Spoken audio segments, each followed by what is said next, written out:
नमस्कार दोस्तों, मेरे हिंदी सुमल चैनल पर आपका स्वागत है। मेरा नाम है सुषमा उपाध्याय। आज हम लोग समास के विषय में पढ़ेंगे, जो सभी परीक्षाओं में पूछे जाते हैं और बहुत ही महत्वपूर्ण है। समास समास दो या दो से अधिक शब्दों या पदों के योग को समास कहते हैं।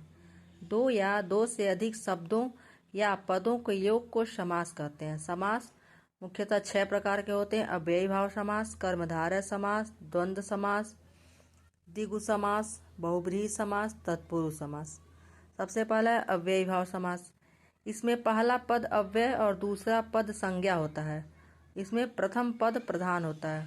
अक्सर परीक्षाओं में पूछा जाता है कि कौन से समास में पहला पद प्रधान होता है, तो यह है अव्ययी भाव समास में। इसका उदाहरण है भरपेट, आजन्म, प्रतिदिन, प्रत्येक, यथाशक्ति, यथारुचि, यथाविधि।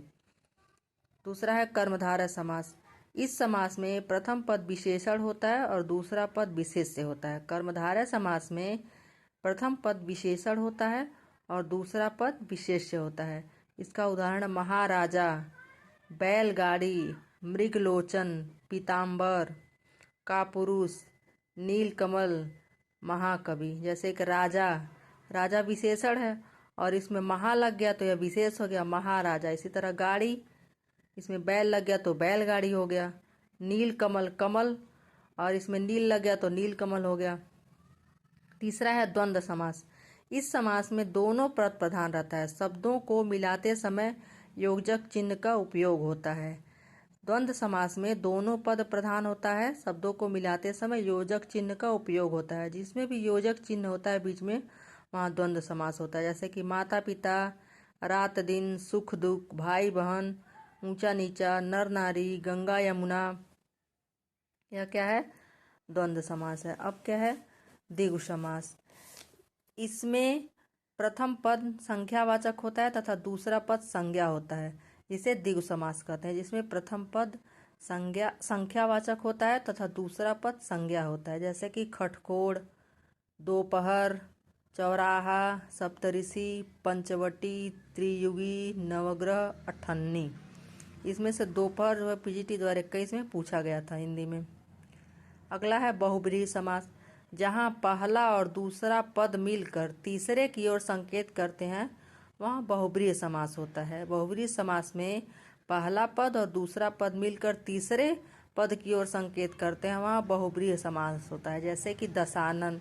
दशानन किसको कहते हैं? रावण को। कमल नयन, राम जी को। लंबोदर, गणेश जी को। त्रिवेणी, 3 नदियों का संगम। चतुर्भुज, विष्णु भगवान को। दिगंबर, महादेव को। मक्खीचूस, कंजूस को। यह क्या है? 2 पद मिल गए हैं और तीसरे पद की व्याख्या कर रहे हैं।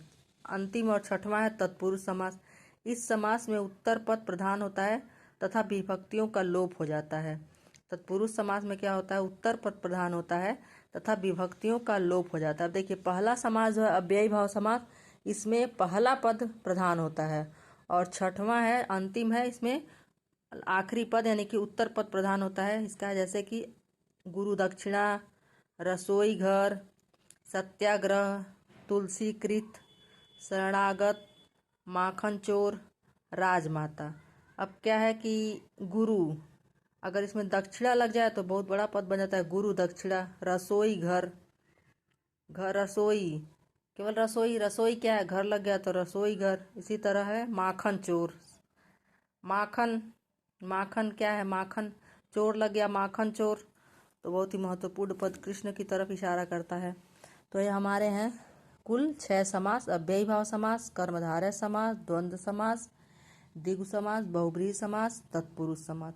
तत्पुरुष समास अभी पूछा भी था बीपीएससी टीआर 2 में कि किस पद में अंतिम पद प्रधान होता है। अंतिम पद या उत्तर पद दोनों एक ही है। धन्यवाद दोस्तों।